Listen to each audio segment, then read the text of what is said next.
ဒီနေ့တော့ကျမတို့ EEE တရများတင်ပြီးသွားတဲ့အချိန်မှာ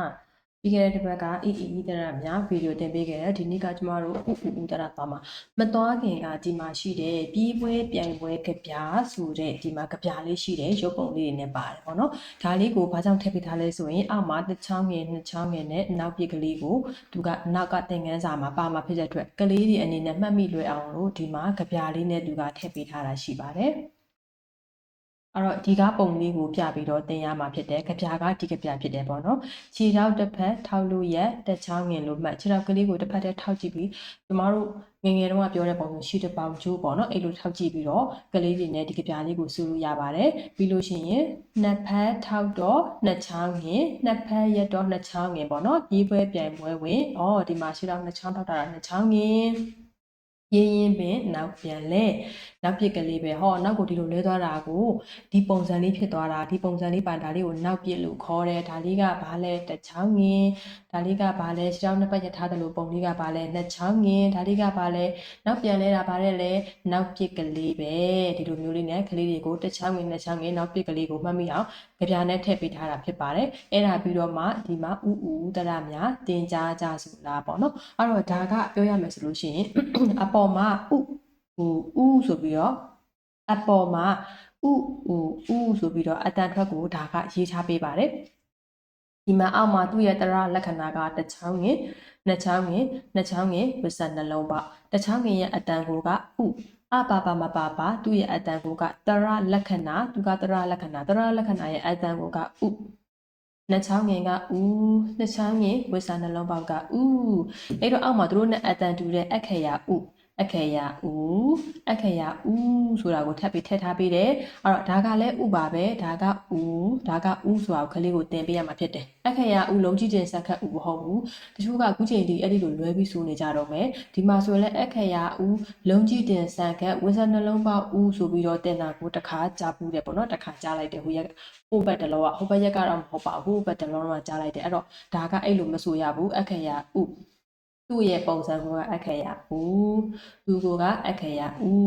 တော့ဒါလေးတွေကိုအတန်ထွက်ကိုအရင်ရအောင်တင်မယ်တင်ပြီးရင်ကျမတို့ထုံးစံအတိုင်းကကြီးမှာဥဆိုတာလေးကိုထည့်လိုက်မယ်ကဥဆိုတော့ကုအဲ့တော့ကလေးကိုစာဖတ်ရင်ဘယ်လိုဖတ်မလဲအားလုံးရဲ့ဓာတ်ရောညီထွေလည်းရှိအောင်ကျမတို့ဘယ်နေရာကိုရောက်ပဲဆရာမနဲ့ပဲတင်တယ်အဆင်ပြေအောင်လည်းတင်ထားပေးရမယ်ကတစ်ချောင်းငင်ကုကနှစ်ချောင်းငင်ကူကနှစ်ချောင်းငင်ကူဝစနှလုံးပေါက်ကူဒီလိုလဲတင်လို့ရပါတယ်ကဥကု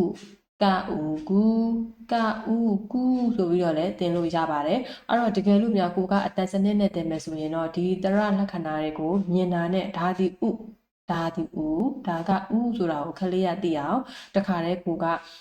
အစပိုင်းမှာတွန်းပြီးတော့လေ့ကျင့်ပေးထားဖို့လိုပါတယ်ကျမတို့ဒီတရလက္ခဏာဥတလုံးချင်းစီမှာကျမတို့ကဒီမှာဘီးတွေကိုထည့်ပြီးကလေးကိုမိတ်ဆက်ပြီးသွားပြီဆိုရင်အားလုံးကိုရှင်တွဲပြီးတော့အတူတူဆိုကြည့်ဖို့လိုပါတယ်ကုအဲ့ဒီမှာအဲ့တော့ကကြီးနေရာမှာခခွေးလေးထည့်လိုက်တော့ခုဒီလိုမျိုးပါဟူအထိပေါ့နော်အဲ့ဒီလိုလေးထည့်ထားဖို့လိုပါတယ်ပြီးရင်ကျမရှေ့ကသင်ခန်းစာတွေမှာပြောသလိုပဲကျမတို့ပြောရမယ်ဆိုလို့ရှိရင်ပြန်ကြပေါ့နော်ပြန်ကြတွေ့တဲ့နေရာမှာတွေ့တဲ့စာလုံးကိုကုဒီလိုမျိုးတွေရေးကုစာရွက်ဒီလိုစာရွက်တစ်မျက်နှာမှာအဲ့လိုတွေရေးထားပြီးတော့ကလေးကိုအဲ့ဒါကိုကျမတို့လက်ထောက်ပြီးတော့ကြာရာစာလုံးကိုဖတ်ခိုင်းမှာပေါ့ခဏလုပ်ဖို့လိုပါတယ်ရှင့်အဲ့တော့ဒီမှာဆိုရင်ရုပ်ပုံကြည့်ပြီးဖတ်မယ်အရှိကအီတရာကိုသင်ခန်းစာကိုကလေးကပိုင်နိုင်ခဲ့တယ်ဆိုရင်ဒါတွေကိုဖတ်နိုင်ပါလိမ့်မယ်အဲ့တော့ဒီမှာဆိုလို့ရှိရင်ငုဝါအဲ့တော့ငါတစ်ချောင်းငယ်ဆိုတော့ငုငါဥဆိုတော့ငုเนาะဝါရရှာဝါတို့မဟုတ်ဝါငုဝါတူဘူးတီရုပ်ပုံလေးကိုကြည့်မယ်ပြီးလို့ရှိရင်ဒါကိုအောက်ကနေ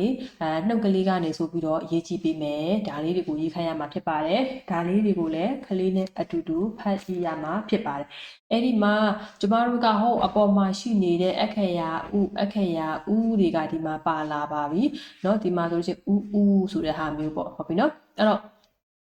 ဒါကိုတင်တဲ့အခါကျမတို့ကအခရာဥကဘယ်နေရာမှာသုံးလဲเนาะအခရာဥကတော့နည်းနည်းအသုံးနည်းတယ်အခရာဥကကြတော့ဘယ်လိုမျိုးမှာသုံးလဲဆိုတာကိုကလေးကိုရှင်းပြဖို့လိုတယ်အခရာဥကကျမတို့တစ်ချောင်းကြီးဥနဲ့အခရာဥနဲ့က အတန်ကတူနေတာအတုံးနှုံးကမတူဘူးအခရာဥဆိုတာကကြက်ဥဘဲဥငုံဥဒီလိုနေရာတွေမှာသုံးတယ်ဆိုတဲ့အကြောင်းကိုကလေးကိုပြောပြရမှာဖြစ်တယ်ဘာဥညာဥလို့လာပြီးဆိုလို့ရှိရင်တခြားငယ်နဲ့ရေးမှလားအခရာဥလို့ရေးမှလားဆိုတာကိုကလေးကိုပြန်ပြီးတော့အမေအဖြေလုပ်ရင်းနဲ့ကျမတို့ကပုံလေးတွေပြပြီးသွားလို့ရပါတယ်ဒီမှာလည်းအတူတူပဲနှစ်ချောင်းငယ်ဝစ်စနှလုံးပေါက်ကိုသူနဲ့အတန်တူနေတဲ့ဒီအခရာဒီဟောလေးပြီးလို့ရှိရင်နောက်တစ်ခုကကျမတို့ဘသူကိုယ့်ရဲ့အဖေကိုယ့်ရဲ့လေးတွေရဲ့နာမည်အရှိမထည့်ရတယ်နောက်တစ်ခုကကြတော့ကျမတို့လာပါအောင်စားပါအောင်နားပါအောင်ဆိုတဲ့နေရာမှာကြလို့ရှိရင်သူ့ကိုစာတမ်းတစ်ချောင်းရဲ့နောက်ဆုံးမှာသုံးခဲ့ပြီဆိုလို့ရှိရင်တော့သူ့ကိုလို့အတန်မထွက်ဘဲနဲ့အောင်လို့အတန်ထွက်ရတယ်အခုဆရာမတို့စကားပြောနေတာထိုင်ကြအောင်စကားတွေမပြောနဲ့အောင်ဆရာမပြောတာနားထောင်အောင်မမေပြောတာနားထောင်အောင်အဲ့ဒီအောင်ကဒီဟာနဲ့ပေါင်းတယ်စာကြောင်းတစ်ကြောင်းရဲ့နောက်ဆုံးမှာအောင်လို့အတန်ကြရင်ဒီကိုထည့်ရတယ်နော်နဲ့မပေါင်းရဘူးဆိုတာကိုကလေးကိုပြောပြရမှာဖြစ်ပါတယ်အဲ့တော့ဒီမှာဆိုလဲလို့ပါလာပြီပေါ့နော်ဆိုတော့ကျမတို့ကဒီမှာဆိုရင်အောက်မှာစာလုံးဒီတရားလက္ခဏာတိမှတ်စရာဘီးနဲ့တွဲကြမှာဒီမှာနော်တရားလက္ခဏာလေးတွေတရားလက္ခဏာဆိုတာနှစ်ချောင်းငင်လေးတွေရေးချလေးတွေနော်နှစ်ချောင်းငင်ဝဆနှလုံးပေါက်ကလေးတွေကိုပြောတာအဲ့ဒါကလေးနဲ့စာလုံးလေးတွေစုပြီးတော့ရွတ်ကြည့်မယ်အရှိမရှိတဲ့အတန်လေးတွေတင်ထားပြီးသားအတန်လေးတွေဒီထဲမှာအကုန်ပါမယ်ဟုတ်ပြီနော်ကျမတို့ကအဲ့တော့ဒီမှာဆိုလာပါလာတယ်နော်တာထူပါသလားတွေ့လားဒီမှာဆိုရင်ဒီဟာလေးတွေဖတ်ရင်းနဲ့ကလေးကိုပြောပြရမယ်တွေ့လားတာထူတယ်ဟောနာမည်ရဲ့ရှေ့မှာပါတော့ဒီကိုဒီမှာသုံးတယ်နှစ်ချောင်းကြီးနဲ့မသုံးဘူးကိုလည်းဒီလိုပဲသုံးတယ်ဒီလိုမျိုးကလေးကိုပြောပြရမယ်နောက်ပုံလေးတွေကိုရှင်းကြည့်မယ်တဲ့ဒီမှာပုံလေးတွေကိုကြည့်မယ်အပေါ်ကစာကိုရေးမယ်ဒါဆိုရင်တူမန်းကလေးကသိတယ်ဒါကလည်းရေကူးနေမှန်းသိတယ်သူတို့မတေချာလို့မေးလာရင်ကိုကပြောပြရမယ်နော်အဲ့တော့ဒီမှာဆိုလို့ရှိရင်ဒါလေးကတော့ခူကဲဒီမှာဆိုတော့ပြောထားတယ်အရှိမတော်ကမေမေကပြောထားတယ်ဒီရှဲကပြောထားတယ်ဆိုလို့ရှိရင်တချောင်းငင်းနဲ့မလားဟေးအခရာနဲ့မလားဒီလိုလေးမေးလို့ရပါတယ်အဲ့တော့ဒီအခန်းကတော့ဒီမှာကျမတို့ဒီလောက်ပဲပေါ့နော်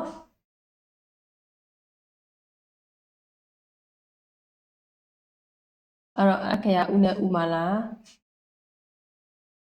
အခရာနဲ့မလားမေးလို့ရပါတယ်ဒီမှာရုပ်ပုံလေးတွေကိုကျမတို့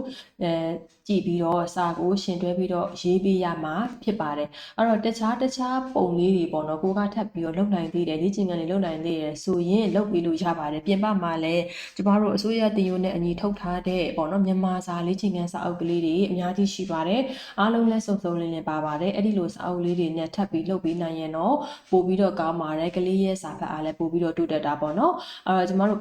အခန်းရဲ့လေ့ကျင့်ခန်းကတော့သူကဒီလောက်နဲ့ရက်ထားတယ်အနောက်မှာတော့ကျမတို့သွားတယ်ပေါ့နော်တရာကိုတော့နောက်ရက်မှသွားပါမယ်ရှင်ဒီနေ့တော့ဒီလောက်ပါပဲ